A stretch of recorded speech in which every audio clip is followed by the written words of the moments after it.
What's up, guys? Pastor Josh here. I hope you're doing well. I love you guys. I miss you guys. I'm praying for all of you. And I know you hear me say that every week, but I promise you it's true. I miss you guys so much, and I cannot wait to see you. I know school is finally out for most of you, if not all of you, and you all are probably pretty excited. So I'm just praying that we can get back to our normal schedule for this summer so that way we can plan some stuff and be able to hang out and do some cool stuff together. I want to give you a couple of quick announcements before I jump into the quick devotion for tonight. We are having small groups tonight at 8 p.m. 8 p.m. small groups. You can find the link attached to this video. I've already posted it on Facebook and Instagram. If you're having trouble accessing it, please just reach out to me and I'll be sure to send you that link and the ID and the password so that way you can join us. We won't take too much time, but we do want to see you and be able to hang out. We'll split up the guys and the girls, and we just want to chat with you for a little bit. Also, next Wednesday night, we are having a live service. It'll look a little different, and it's not just a service. It's not just worship and a devotion. We'll have some other different stuff in there, but we need your help. So you'll find a post on Facebook and Instagram tonight or tomorrow about what we need you to do in order to help us out for that. I want to jump into a devotion for just a couple of minutes tonight. I don't want to take too long, but I've been going through the New Testament and looking at the lives of the disciples specifically and looking at the conversations that took place with Jesus and everything that he required of those that wanted to follow him. And the more I look at it, the more I study on it, there were some strange requests that Jesus had for those that desired to follow him. You know, I recall a conversation in Luke chapter 9 that Jesus has with a guy. He comes up and he says, "Follow me." Those are the only two words that Jesus speaks to him. He says, "Follow me." And the guy responds with, he says, "My father's just passed away. Let me go and bury him, and then I'll follow you." And Jesus' immediate response is not, it's seemingly not compassion. It's not understanding. Jesus responds with, "Let the dead bury the dead. But as for you, I need you to follow me and to proclaim the good news of the kingdom of God."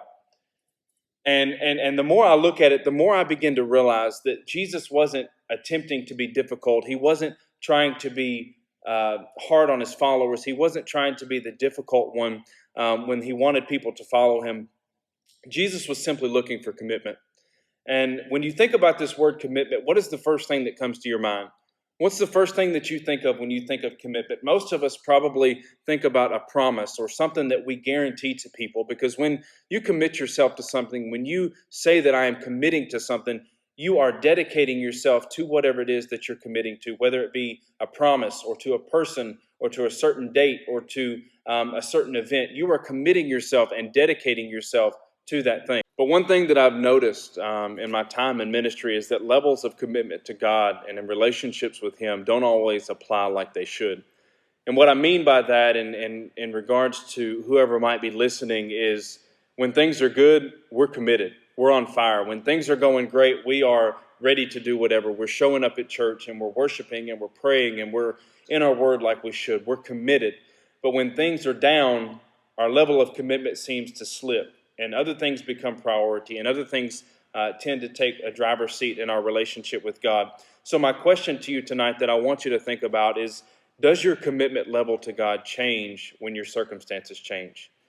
And what I mean by that is, are you the type that is on the fence? You know, maybe whenever things are going well, then you're on fire for God, or when you're in a good season of life, or when God is blessing you with things, or when you find yourself prospering in relationships or finances or a job or school or athletics or whatever it might be, whenever you find yourself prospering in those things, is your relationship with God better than when you find yourself in a low season?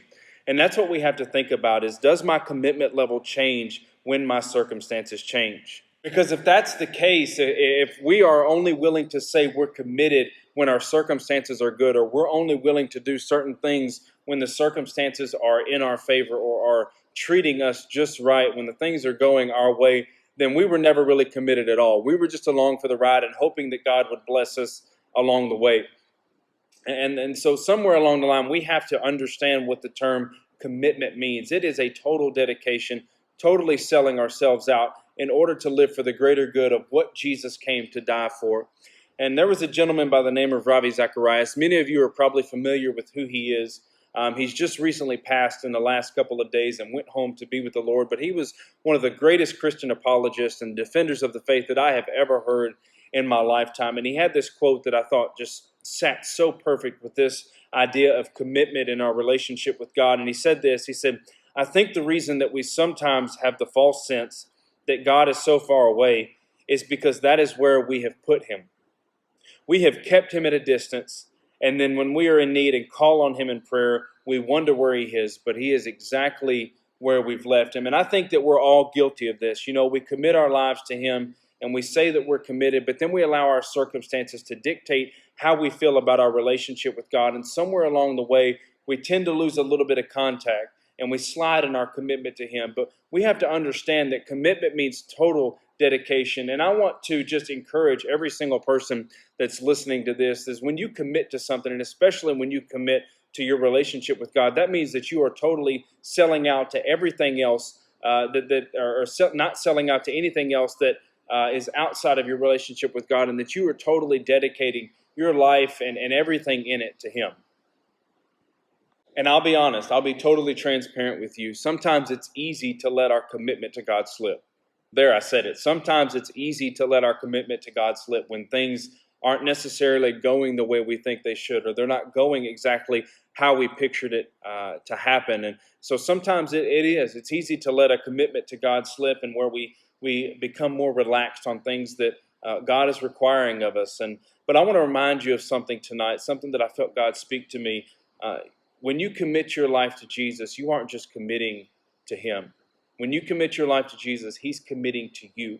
And Jesus has already done that. He's committed his life to you. He's committed his life for you. And I'm reminded of a passage in Romans chapter 8 and 31. It says, if God is for us, who can be against us? And that reminds me and gives me so much peace and hope of this level of commitment. And it reminds me that anything that comes after me and any circumstance that tries to bring me down also has to go through the one that's for me. So as I bring this to a close tonight, I want you to be excited about your relationship with God and your level of commitment to him. And I want it to be something that you say, you know what, I am determined to make this commitment stick. I've committed my life to him and said, you know what, I'm dedicating my life to Jesus, so this is what I'm going to do. So I want to encourage you to go all in your relationship with God. Stay faithful, stay committed, stay doing whatever it takes to keep that level of commitment where it needs to be in your relationship with him.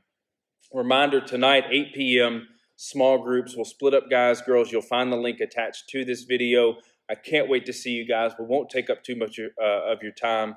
Can't wait to see you. I love you. We're praying for you. Let me know if you need me. We'll see you tonight.